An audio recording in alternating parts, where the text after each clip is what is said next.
নির্বাচনকালীন সরকার নিয়ে পরস্পর বিরোধী অবস্থানে বিএনপি ও জামাত। গণ অভ্যুত্থানের আকাঙ্ক্ষার পরিপন্থী বলছে নাগরিক কমিটি।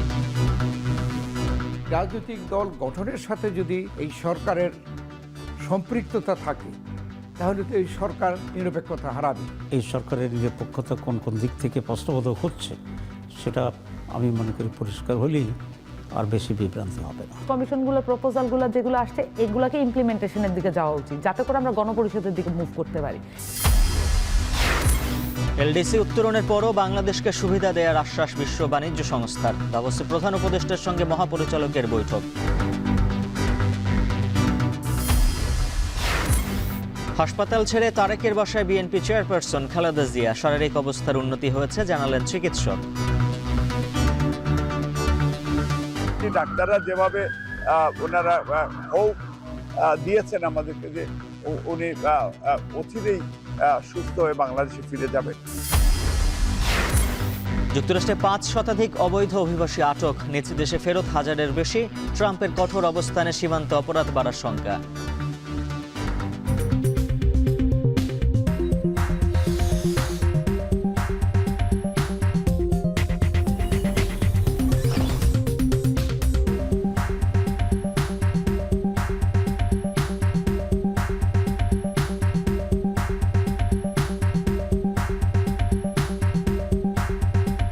স্বাগত। এখন ঢাকা। পুরো আয়োজনের সঙ্গে আছে আমুজ্জুল হাফিজ।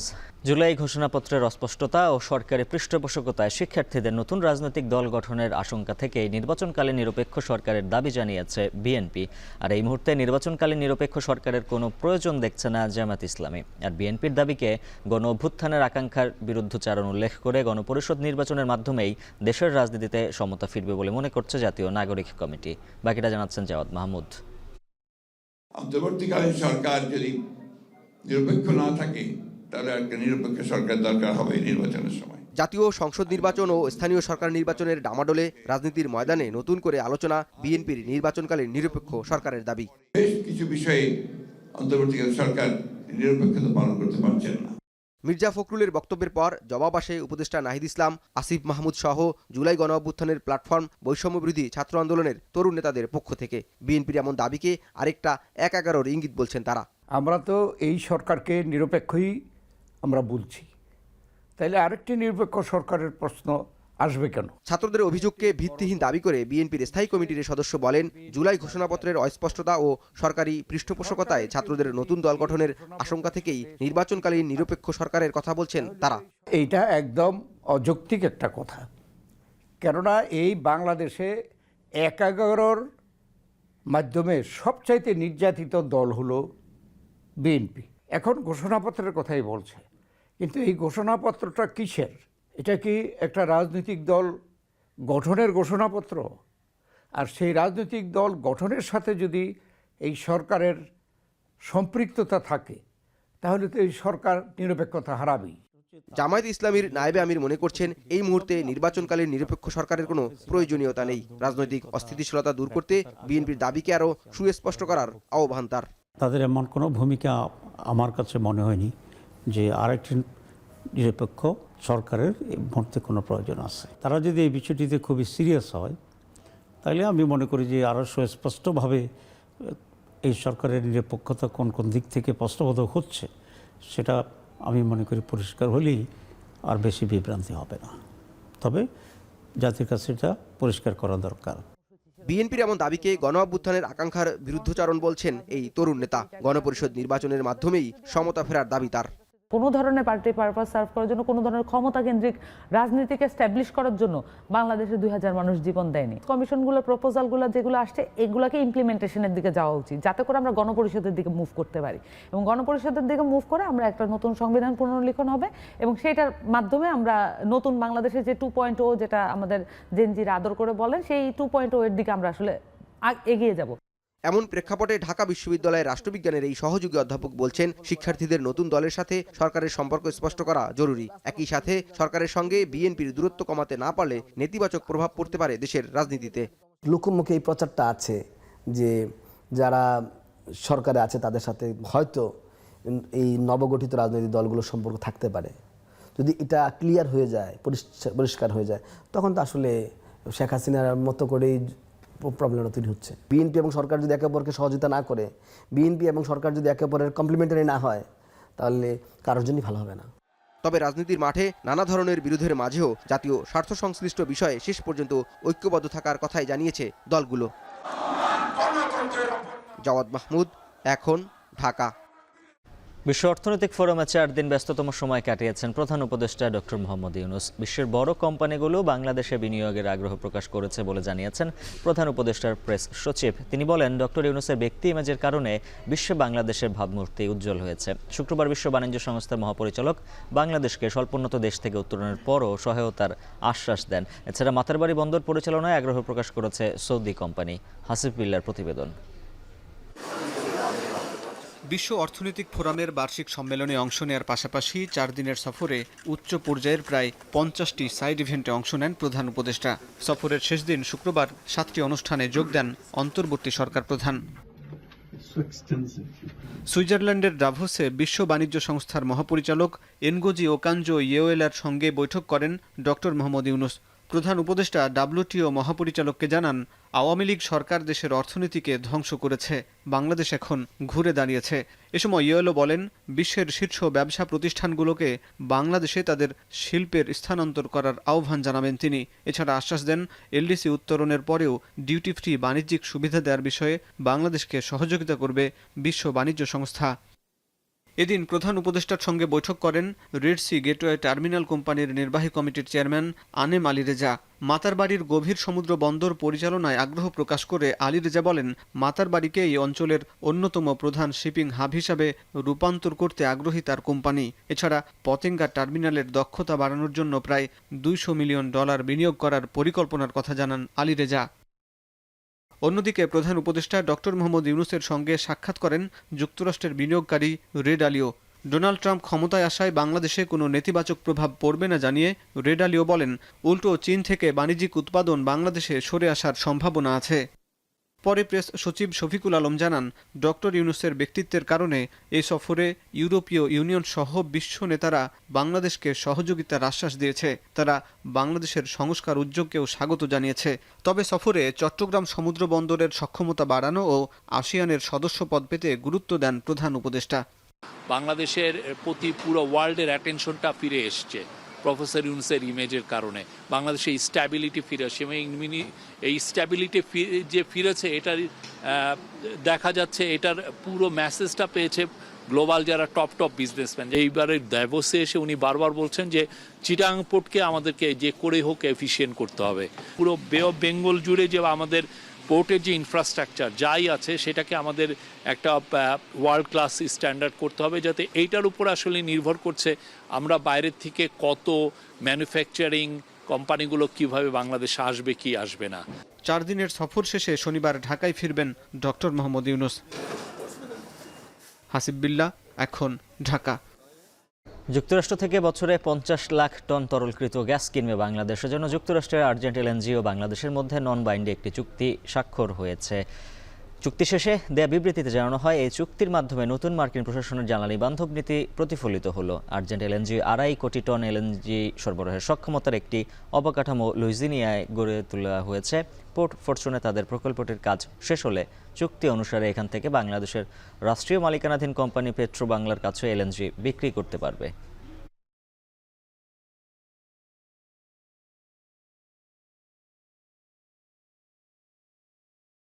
যুক্তরাজ্যের লন্ডন ক্লিনিকে দীর্ঘ 17 দিন চিকিৎসা শেষে ছেলে তারেক রহমানের বাসায় গেছেন বিএনপি চেয়ারপারসন বেগম খালেদা জিয়া। স্বাস্থ্যের উন্নতি হওয়ায় শুক্রবার লন্ডনের স্থানীয় সময় রাত 9:30টায় খালেদা জিয়াকে তারেক রহমান তার বাসায় নিয়ে যান। এর আগে বিএনপি চেয়ারপারসনের ব্যক্তিগত চিকিৎসক ডাক্তার AZM জাহিদ হোসেন জানান, বিএনপি চেয়ারপারসন আগের তুলনায় এখন সুস্থ, তার শারীরিক অবস্থার উন্নতি হয়েছে। তবে লিভার প্রতিস্থাপনের বিষয়ে এখনও কোনো সিদ্ধান্ত চূড়ান্ত হয়নি। সাবেক প্রধানমন্ত্রী বেগম খালেদা জিয়া দীর্ঘদিন ধরে liver cirrhosis, kidney, heart, diabetes, arthritis সহ নানা শারীরিক জটিলতায় ভুগছেন। উন্নত চিকিৎসার জন্য গত 8 জানুয়ারি লন্ডন ক্লিনিকে ভর্তি করা হয়েছিল তাকে।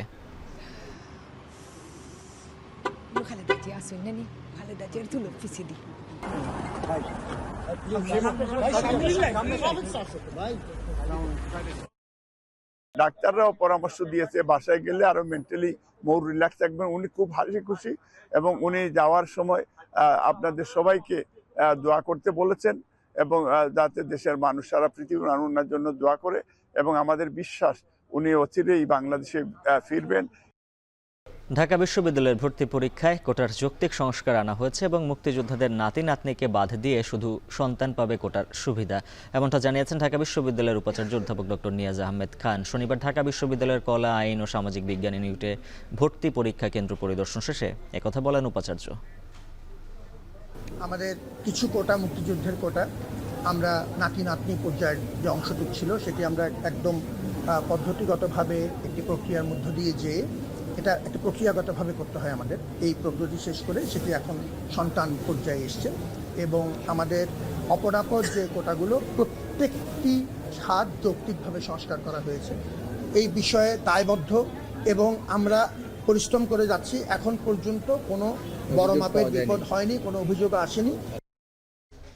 এদিকে ঢাকা সহ 8টি বিভাগীয় শহরে অনুষ্ঠিত হলো এই ভর্তি পরীক্ষা। এই মুহূর্তে ঢাকা বিশ্ববিদ্যালয়ের কেন্দ্রে আছেন সহকর্মী ফরহাদ বিন নূর। বিস্তারিত জানবো তার কাছ থেকে। ফরহাদ, জানাবেন ভর্তি প্রসঙ্গে আর উপাচার্য আর কি বললেন, আর পরীক্ষায় অংশ নিয়ে পরীক্ষার্থীরা কি বললেন?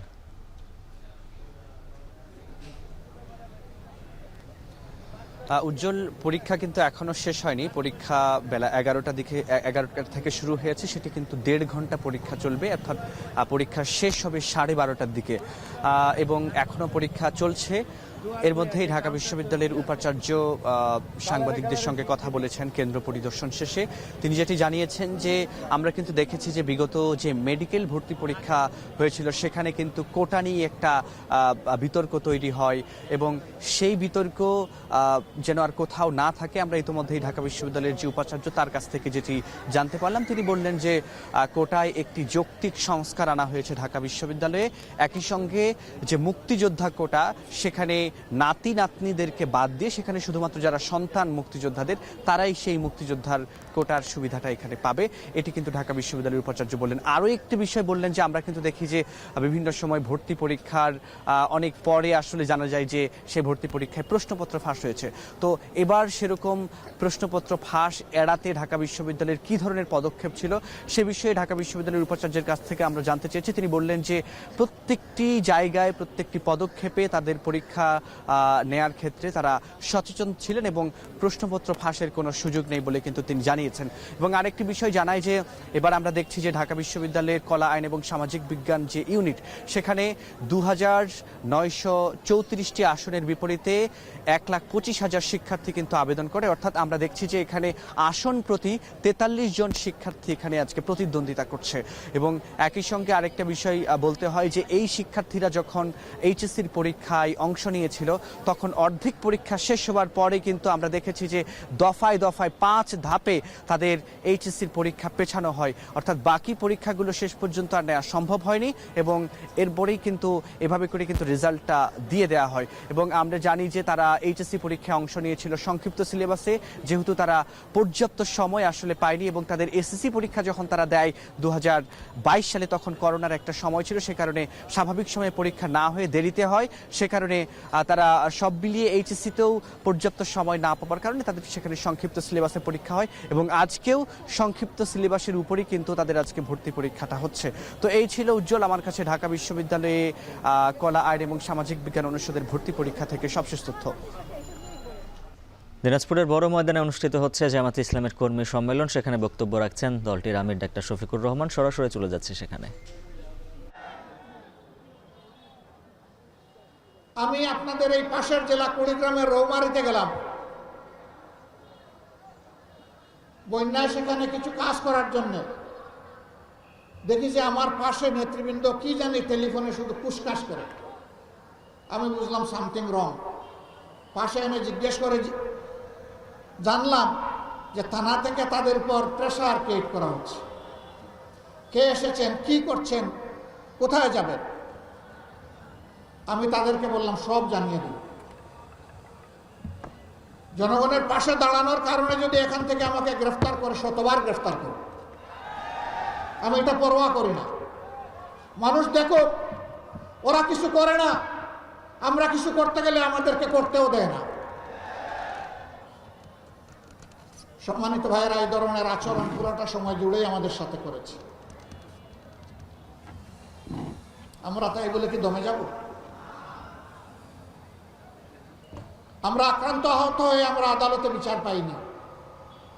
এখানে একজন ভাই বলে গেলেন, এই এলাকারই একজন বিচারক, তিনি বলেছিলেন তিনি নাকি শপথবদ্ধ রাজনীতিবিদ। আমি বলি ভুল বলেছেন, আপনি শপথ ভঙ্গ রাজনীতিবিদ। আপনি যখন বিচারকের শপথ নেন, সেই শপথে লেখা ছিল কোনো রাগ অনুরাগের বশবর্তী হয়ে আপনি কোনো রায় দেবেন না। অথচ আপনি একটি রাজনৈতিক দলের পক্ষ নিয়েছিলেন, আপনি ছিলেন পক্ষপাত দুষ্ট, অতএব আপনি করেছেন আপনার শপথ ভঙ্গ। এই শপথ ভঙ্গের কারণেই তার বিরুদ্ধে ফৌজদারি মামলা হতে পারে।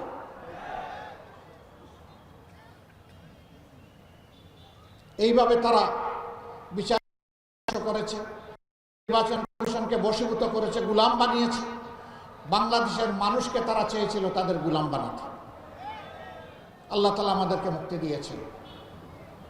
অতীতে যারা আমাদের বিরুদ্ধে ষড়যন্ত্র করে আঘাত দিয়ে কষ্ট দিয়ে মনে করেছিলেন এই দেশ থেকে নিশ্চিহ্ন করে দেবেন, আমি মহান আল্লাহর পর ভরসা করে তাদেরকে জানাতে চাই, যত ষড়যন্ত্র করবেন, যত আঘাত দিবেন, আল্লাহ তাআলা এই সংগঠনকে তত বেশি আগিয়ে দিবেন। কারণ জাতীয় প্রেস ক্লাবের সাবেক রাষ্ট্রপতি জিয়াউর রহমানের 89তম জন্মবার্ষিকী উপলক্ষে আলোচনা সভায় বক্তব্য রাখছেন আমির খসরু মাহমুদ চৌধুরী। সরাসরি চলে যাচ্ছে সেখানে। সম্ভব আমরা ঐক্যবদ্ধভাবে জাতিকে এই গর্ত থেকে যদি উঠে আসতে হয়, আমরা যত তাড়াতাড়ি সম্ভব যে একটি নিরপেক্ষ নির্বাচনের মাধ্যমে একটি নির্বাচিত সরকারের হাতে হস্তান্তর করব, সেটা যত তাড়াতাড়ি সম্ভব তত ভালো।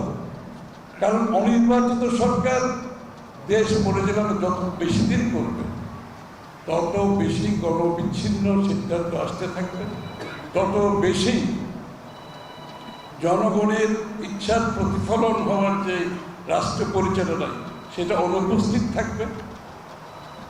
এবং আজকে গত 20 বছরে বাংলাদেশের মানুষ তার যে ভোটাধিকার থেকে বঞ্চিত হয়েছে সেখান থেকে দূরে থাকবে। এবং যখন ভোটাধিকার ছাড়া কোনো দেশ পরিচালনার দায়িত্ব কেউ নেন, সেখানে কিন্তু জবাবদিহিতার অভাব থাকবে, দায়বদ্ধতার অভাব থাকবে। এই বিষয়গুলো তো বিবেচনায় আনতে হবে। এটা কোনো দলের স্বার্থে না, এটা কোনো গোষ্ঠীর স্বার্থে না, এটা আমাদের দেশের স্বার্থে। গণতান্ত্রিক প্রক্রিয়া ফিরিয়ে আনতে হবে নির্বাচন ব্যতীত। নির্বাচন হচ্ছে গণতন্ত্রের বাহক, ইট ইজ এ ক্যারিয়ার। এটাকে বাদ দিয়ে কোনো গণতন্ত্র আসবে না, কোনো অধিকারও আসবে না, কোনো জবাবদিহিতা আসবে না, কোনো দায়বদ্ধতা আসবে না। সবাইকে ধন্যবাদ।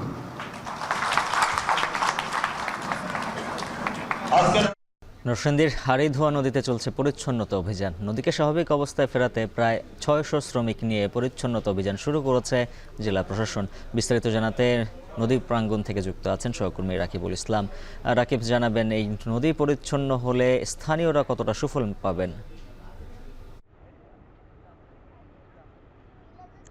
জি, আপনি যেমনটি বলছিলেন যে নরসিংদীর হাড়িধোয়া নদীতে পরিচ্ছন্নতা অভিযান চলছে। সকাল 10টার দিকে জেলা প্রশাসক নরসিংদীর রাশেদ হোসেন চৌধুরী তিনি এই পরিচ্ছন্নতা অভিযানের উদ্বোধন করেন। এবং এই নদীটি নিয়ে যদি কথা বলি, প্রায় অর্ধশত বছরেরও বেশি সময় ধরে নরসিংদী এবং শিবপুরের মাঝামাঝি যে স্থান রয়েছে ভেলানগর এলাকা, এখান দিয়ে কিন্তু এই নদীটি বয়ে গিয়েছে। এবং এই নদীকে ঘিরেই কিন্তু নরসিংদী এবং পার্শ্ববর্তী অঞ্চলের ব্যবসা বাণিজ্য থেকে শুরু করে কয়েক লাখ মানুষের কর্মসংস্থান এবং জীবিকার ব্যবস্থা গড়ে উঠেছিল। তো গত প্রায় 1.5 যুগ বা 2 যুগেরও বেশি সময় ধরে কিন্তু এই নদীটি মৃতপ্রায় দখল দূষণে আসলে পুরোপুরিভাবে আক্রান্ত হয়েছে। তো নদীতে আসলে পরিচ্ছন্নতা অভিযান চলছে এবং এই নদীটি আসলে পরিচ্ছন্নতা অভিযান শেষ করার পর বা নদীটি আসলে দখল ও দূষণমুক্ত হওয়ার পর পার্শ্ববর্তী এলাকার যে ব্যবসায় বাণিজ্যের যে পূর্বরূপ সেটি আসলে ফিরে পাওয়ার সম্ভাবনা রয়েছে। এছাড়া নৌ চলাচল স্বাভাবিক হবে।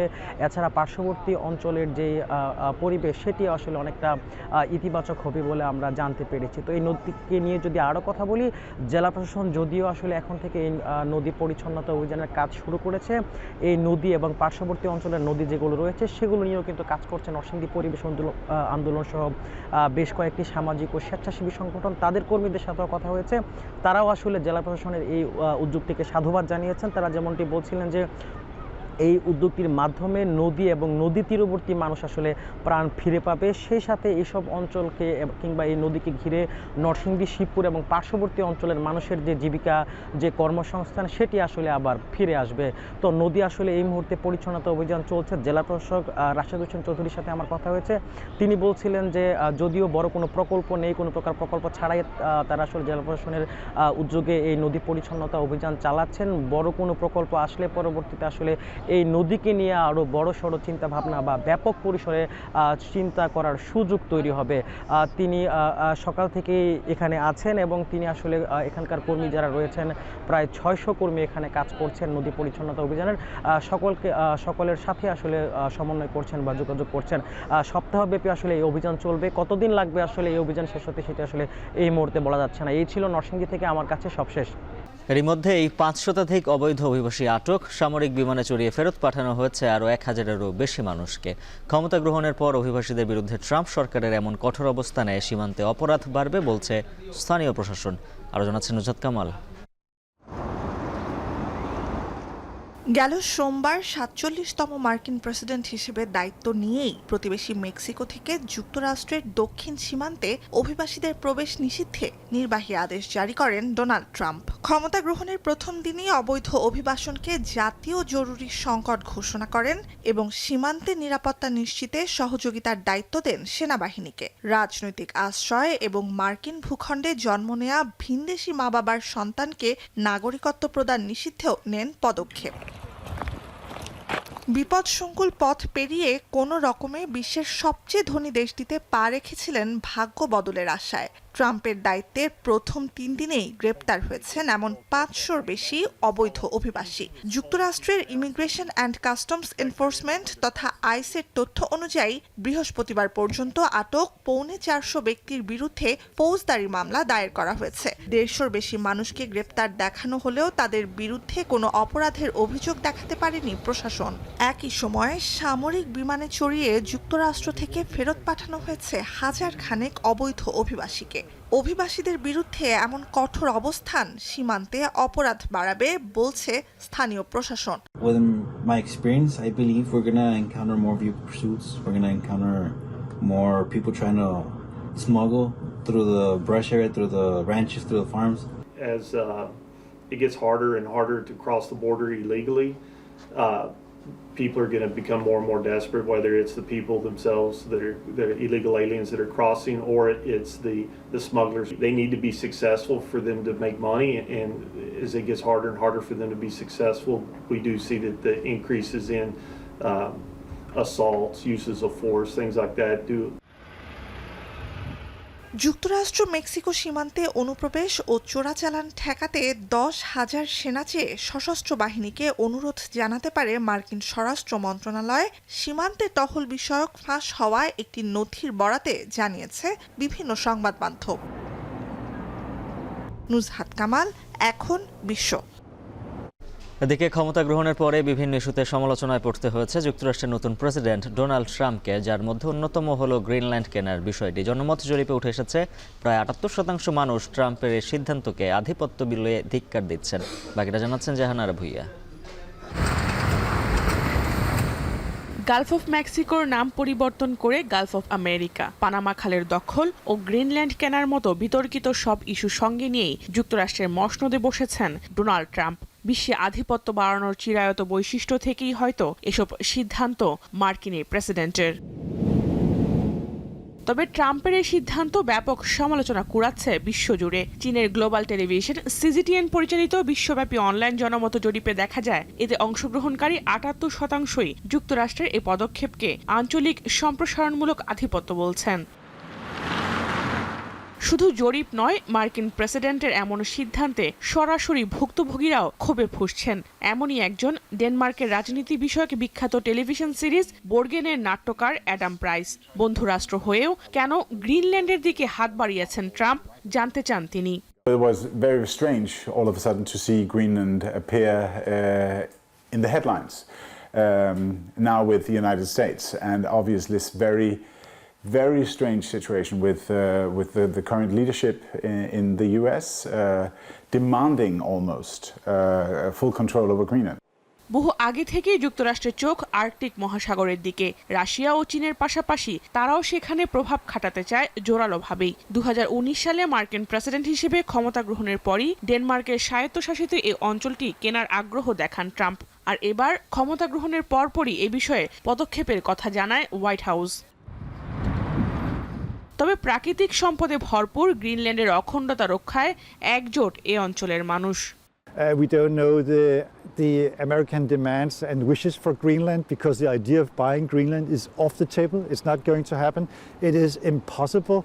বিপুল পরিমাণ খনিজ সম্পদে ভরপুর গ্রিনল্যান্ডে রয়েছে 56,000 অধিবাসী। 300 বছর থেকে ডেনমার্কের নিয়ন্ত্রণে থাকা এই অঞ্চলের মানুষেরা স্বাধীনতার আকাঙ্ক্ষাকে পুঁজি করে দিন পার করছে। ডোনাল্ড ট্রাম্পের নতুন এই ঘোষণায় তাই বড় ধরনের প্রভাব পড়তে পারে এ অঞ্চলের সাধারণের মধ্যে।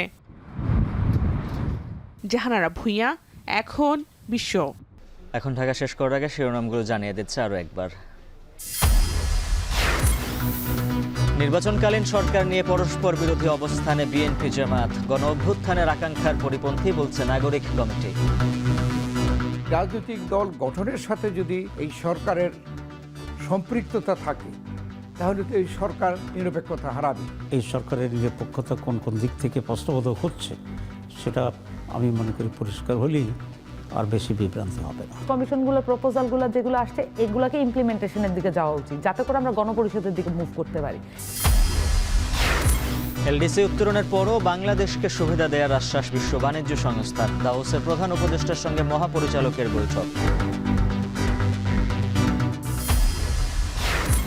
হাসপাতাল ছেড়ে তারেকের বাসায় বিএনপি চেয়ারপারসন খালেদা জিয়া। শারীরিক অবস্থার উন্নতি হয়েছে জানালেন চিকিৎসক।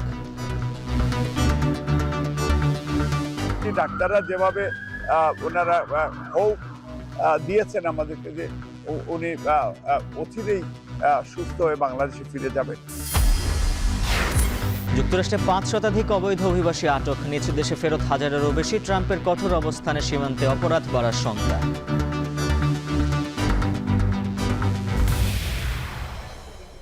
শেষ করছে এখন ঢাকা। এখন টেলিভিশন ওয়েবসাইটে দেখুন এখন.tv, ফেসবুকে দেখুন facebook.com/tv.এখন আর ইউটিউবে দেখুন youtube.com/c/echontv।